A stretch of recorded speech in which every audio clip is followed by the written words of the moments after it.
de la ville de Cotonou et environ persistent jusqu'à présent. Les mises en garde des autorités communales et les sanctions annoncées par les autorités judiciaires sont restées presque lettres mortes. Bien de Carrefour continuent de s'illustrer et de s'identifier à travers des vacarmes sous prétexte qu'un commerçant veut mieux faire connaître son produit. Dans certains cas, le phénomène se déroule au nez et à la barbe des forces de l'ordre censées réagir en conséquence. Alors, question, pourquoi les actes ont-ils de mal à accompagner la parole? Comment procéder pour décourager les auteurs et mettre fin à ces nuisances? On en parle tout à l'heure avec deux confrères déjà sur ce plateau. D'abord, Vigile à Roncey, il est journaliste à Crystal News. C'est un média en ligne. Vigile, bonsoir. Oui, bonsoir. Et puis, bienvenue à Bassagan, rédacteur en chef du quotidien La Primeur. Bonsoir. Bonsoir et merci pour votre disponibilité. Et puis, rebelote à la mairie de Parakou. Après l'invalidation d'un siège FCBE par la Cour suprême, on procède vendredi prochain à l'élection d'un nouveau maire dans la cité des Kobourou. Les tractations se poursuivent en ce moment entre les différents conseillers.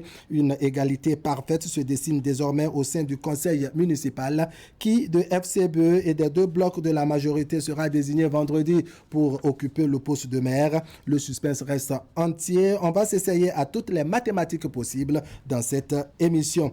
Dans les coulisses, il y a Tanguy Agoye qui se prépare pour la grande édition du soir. On va suivre avec lui, entre autres, un cours d'histoire avec les membres de la 3e promotion du service civique militaire patriotique, idéologique et militaire qui ont décidé de partager avec les nouvelles générations donc leur expérience vécue sur le terrain. Gardez votre position d'écoute pour mieux comprendre le process. Retour plateau par la suite pour évoquer le dialogue social et ses effets aussi bien sur l'employeur que sur l'employé. Le déficit de concertation et de consultation périodique entre les deux parties est souvent cause de l'altération du tissu social. Le CNDS, le Conseil national du dialogue social, est donc né pour tenter de restaurer la confiance et améliorer les relations professionnelles entre ces deux camps, souvent en conflit. On fera le bilan de cet exercice combien délicat avec Guillaume Atimbe. Guillaume Atimbe qui est donc le président du Conseil national du dialogue social. Il est l'invité du Grand Oral ce soir pour nous en dire plus. Les informations publiées et commentées sur la toile, c'est avec notre activiste du jour. Roméo Akloso passera par ici avant la fin de cette émission. 90 minutes au Bénin, c'est ici et maintenant. Bienvenue. Bonsoir à tous.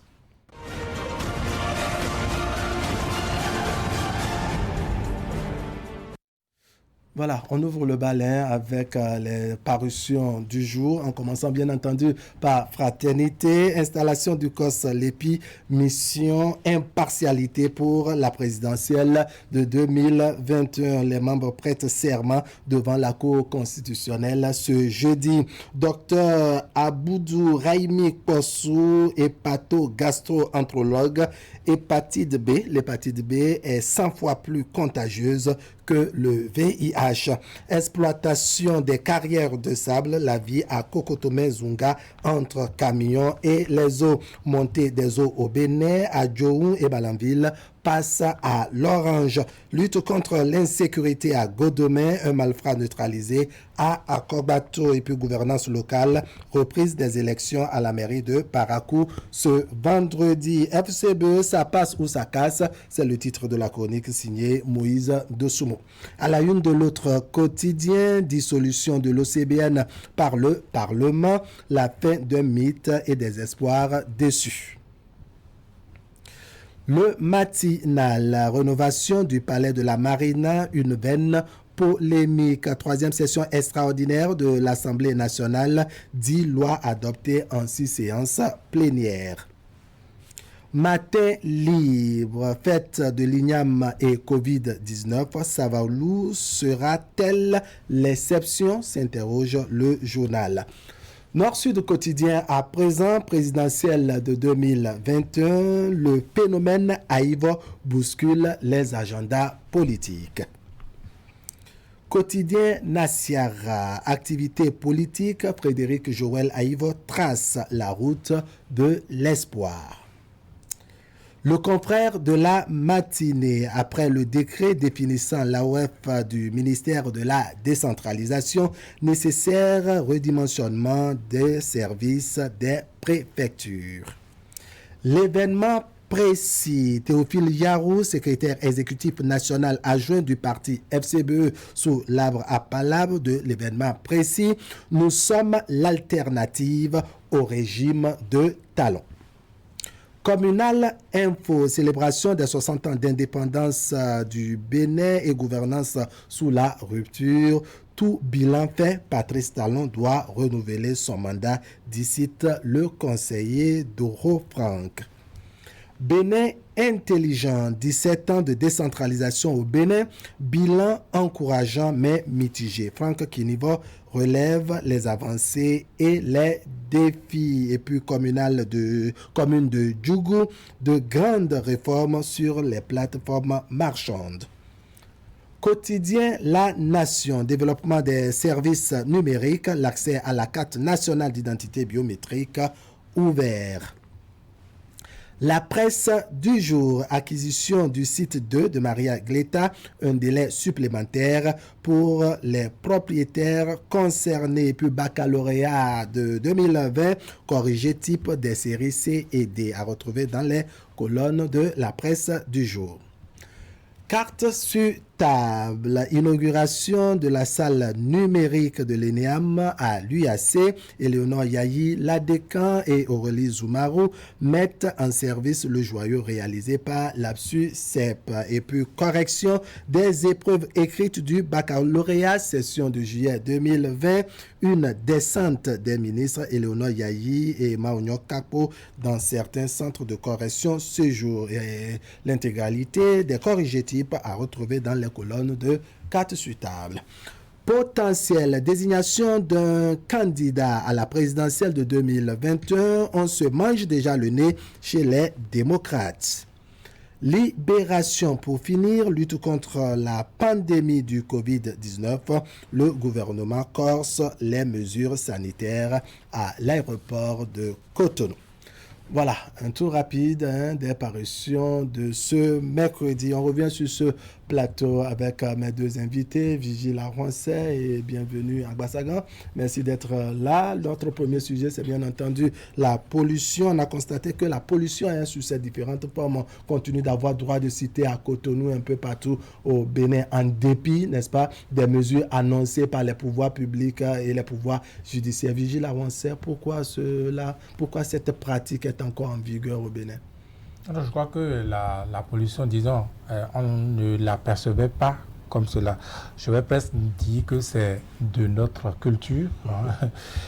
Je le dis ainsi parce qu'il suffit juste de faire attention un peu les week-ends. Et moi qui viens du côté de Porto-Novo, eh bien, voir les cérémonies funéraires dans notre pays avec des musiques qui se font la concurrence et vous vous dites mais qui écoute qui entend qui, on joue ça pour qui, vous voyez, dans les bars c'est pareil et donc on s'est souvent exprimé un peu par le bruit, en tout cas on s'est accoutumé à la chose si bien que ça ne disait rien à personne, mais là, avec l'avènement donc de la loi sur l'environnement, je crois dans les années 90, début 2000, avec l'avènement de la loi cadre avec l'aide des partenaires extérieurs bien sûr, qui n'encadre pas que la pollution sonore, puisque là vous faites référence à la pollution sonore, qui encadre aussi d'autres aspects de la pollution. Disons la pollution environnementale, même la pollution esthétique. Et Dieu seul sait que nous sommes presque champions dans la santé également. J'ai coutume de dire, heureusement aujourd'hui ça a changé. À Zongo, vous voyez comme c'est sale, comme on peut salir, n'est-ce pas, une infrastructure comme on en a rarement dans le pays. Au vu au-dessus de tout le monde, on jette, n'est-ce pas, des ordures. Et vous dites, mais pourtant à côté se trouve une grande mosquée, la mosquée centrale de Cotonou. Et vous dites, mais est-ce que Dieu habite vraiment Zongo? Est-ce que ça, c'est représentatif du Béninois que nous sommes? Et donc, c'est pour moi des pratiques condamnables, je viens de condamner, qui ont tellement été entretenues qu'il faut du temps, n'est-ce pas, pour supprimer ça. Et surtout, il faut du temps pour dire, n'est-ce pas, à ces personnes-là qui, notamment ce livre, vous avez commencé par le bruit, à la pollution sonore, que non, que cela ne fait pas partie, n'est-ce pas, ça ne doit pas faire partie des usages parce que c'est proscrit par la loi.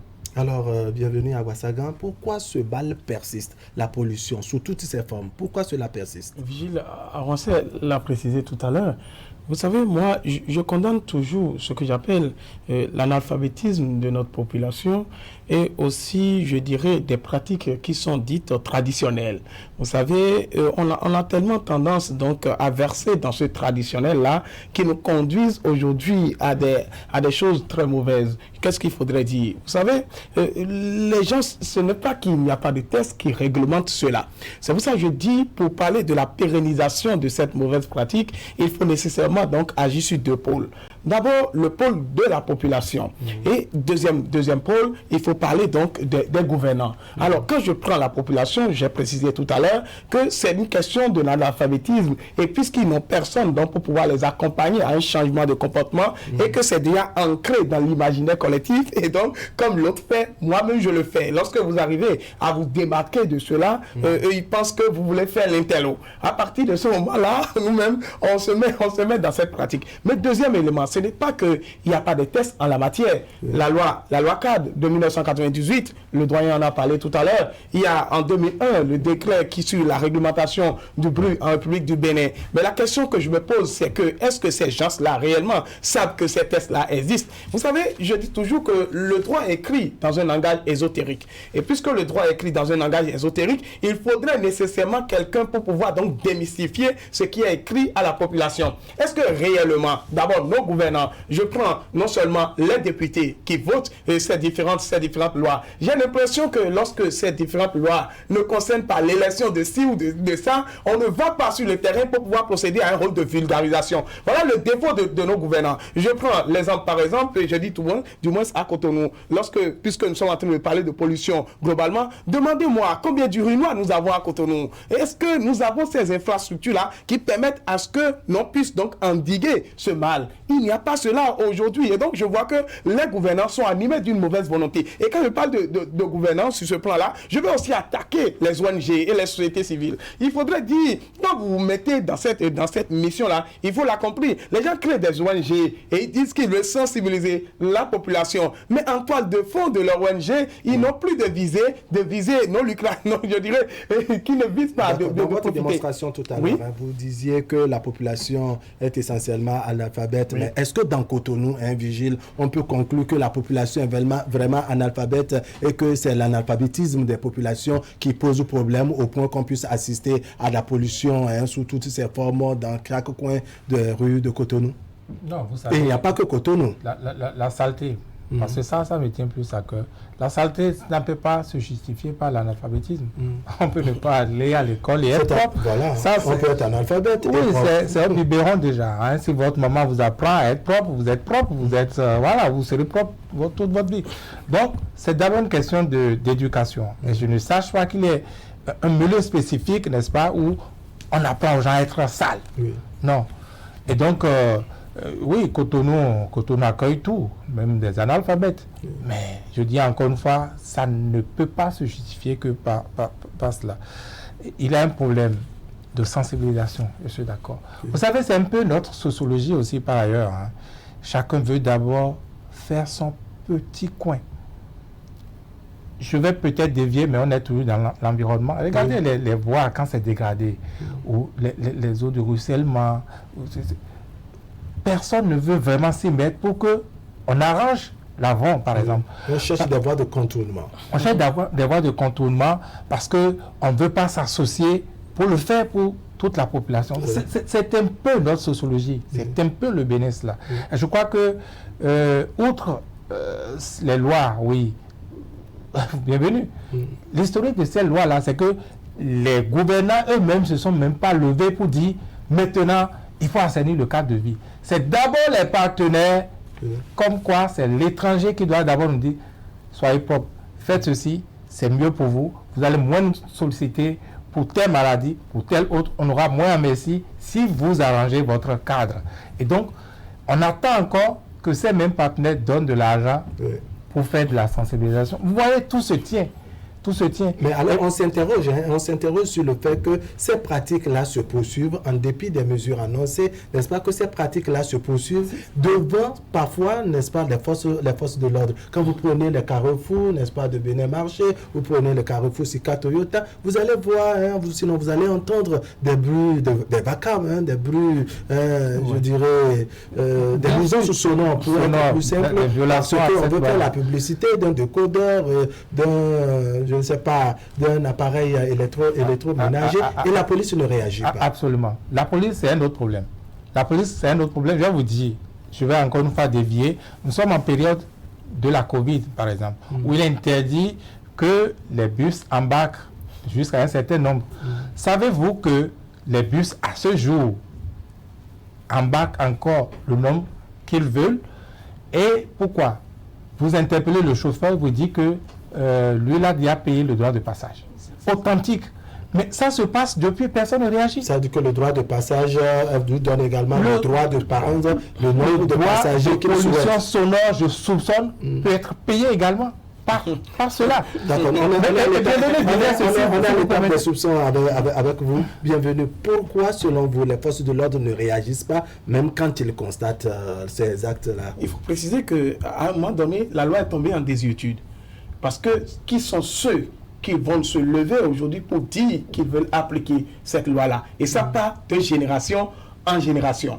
Vous savez, tout récemment, lorsque le procureur de Cotonou s'est lancé dans cette bataille-là avec environ une dizaine de personnes qu'on a eu donc à déposer sous mandat et que nous connaissons bien la suite, les gens ont commencé par se demander si réellement est-ce qu'il y a un texte de loi qui parle de cela. Et donc, quand vous parlez des auteurs qui sont chargés de l'action répressive, qui aujourd'hui, grâce à un certain rançonnement, permettez-moi de le dire, ils n'arrivent pas à réprimander. Je dis, quelqu'un qui a son bar ou bien son restaurant ou bien, je dirais, voilà, et donc qui a l'habitude et qui se joue à l'opérateur économique et que quand le policier ou bien le commissaire de la zone, quand il le voit, c'est-à-dire qu'il lui fait quelques gestes, vous attendez quoi de ce dernier-là? Il va dire, mais c'est lui, il va l'appeler pour dire, bon, il faut réglementer, mais la sanction ne viendra même pas. La sanction n'accompagne pas. Ça n'accompagne pas. Qui ira le dénoncer? Parce que c'est lui qui le fait. Permettez-moi d'utiliser l'expression de la sorte. C'est lui qui le fait. À partir de ce moment-là, donc,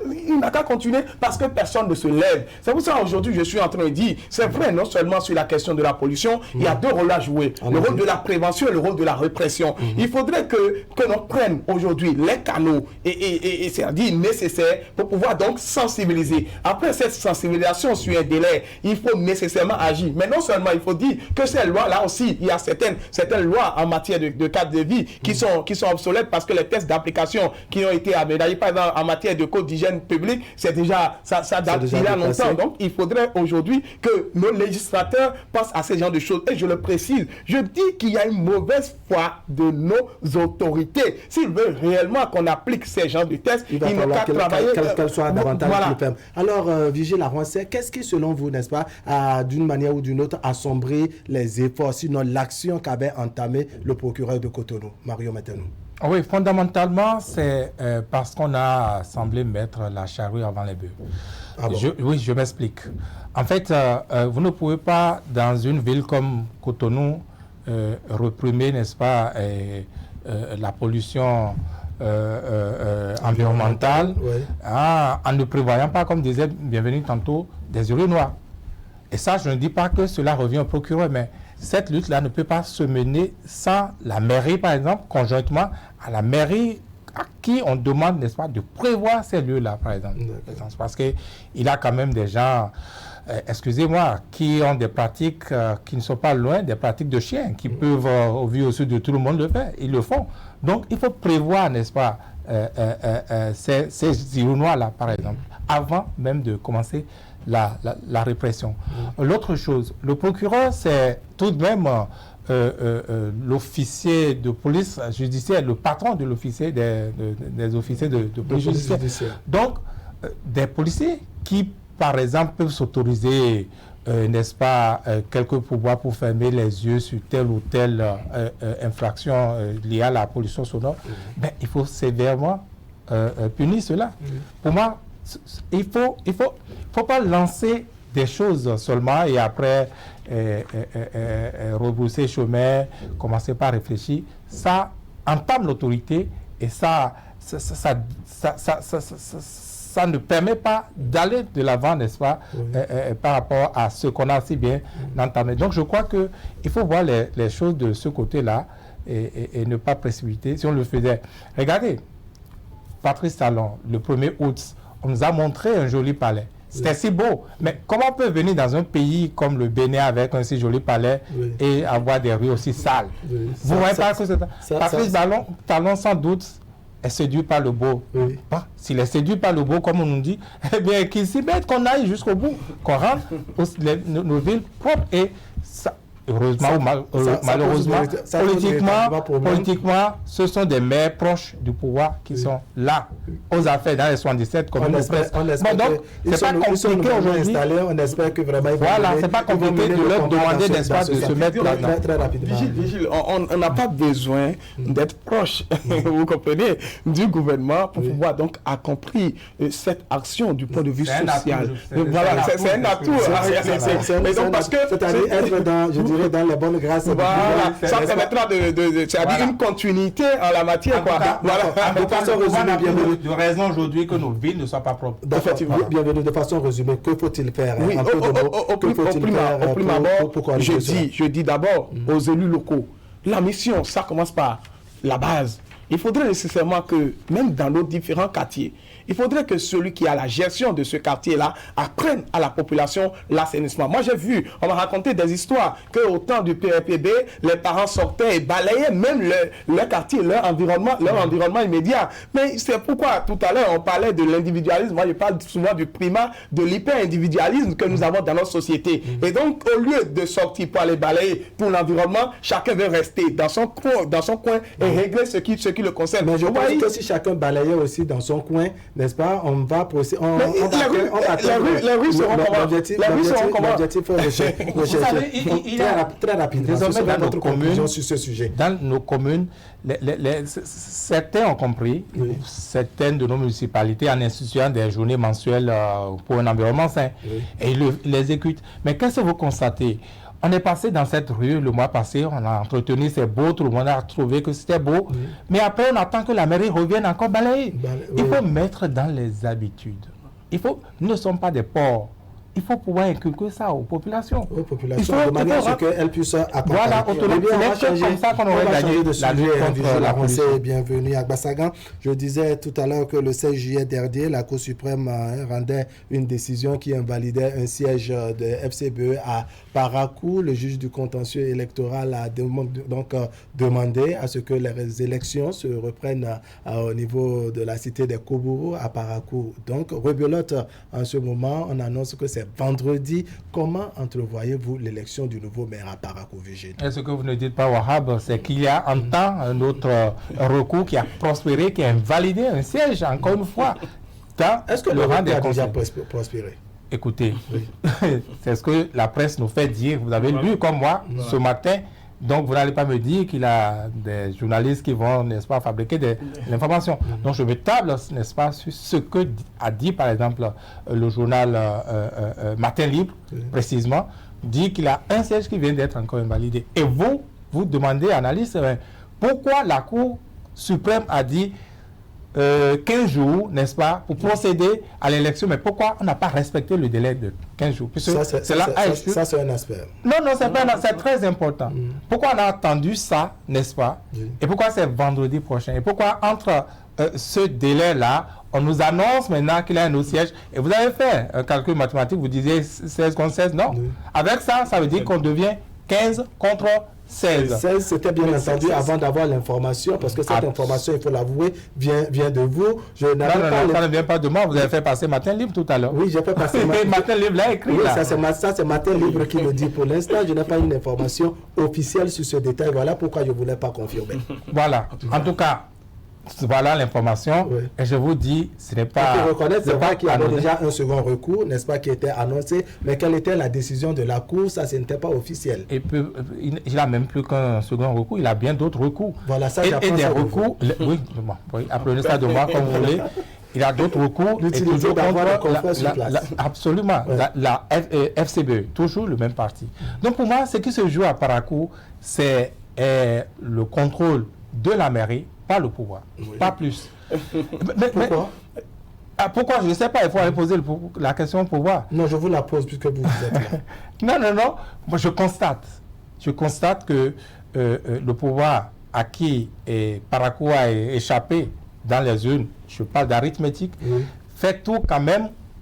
Enfin, ok, vous me direz, mais comment je sais que le pouvoir fait tout? Donc le sort fait tout et ça vient de la Cour suprême pour que Parakou soit contrôlé par le pouvoir. Et comme par hasard, n'a pas respecté cette décision de la Cour qui demandait 15 jours, et la Cour même travaillant, et maintenant on a invalidé. Ça c'est votre analyse. Quelle est votre appréciation par rapport à ce qui va se dérouler vendredi tel qu'annoncé? Oui, avant de donner cela, je ne partage pas une certaine proportion. Les analyses de Vigile, parce que quand il dit que le pouvoir est en train de rechercher à contrôler, je vais vous faire juste une petite analyse. Ça peut ne pas, donc je peux ne pas avoir raison. Vous savez que depuis que cette question de démocratie se posait au Bénin, la sortie du président de la Cour suprême dans une analyse qui considère notre démocratie comme une démocratie corrompue, dévoyée et tout défiguré. Et je me dis, si cette telle personne est à la tête de cette institution et qui rend de telles décisions et qu'on dise encore que le pouvoir est en train de chercher, nous sommes en matière de justice. Nous sommes en matière de justice. Nous sommes en matière de justice et donc l'impartialité. Je suis d'accord avec cela.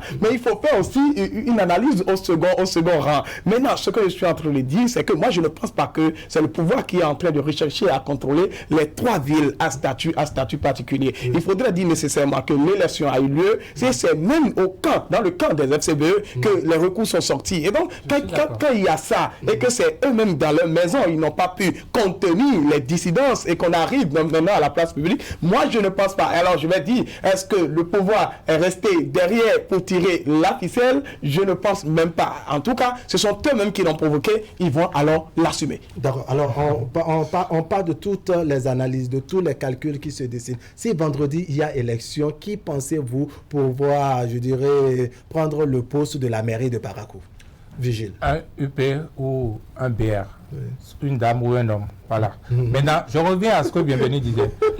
La chronique, c'est vraiment la chronique et tout le monde peut faire une preuve de comme ça. Oui, tout le monde peut le faire. Je suis très simpliste, merci. Par rapport à la Cour suprême, Bienvenu.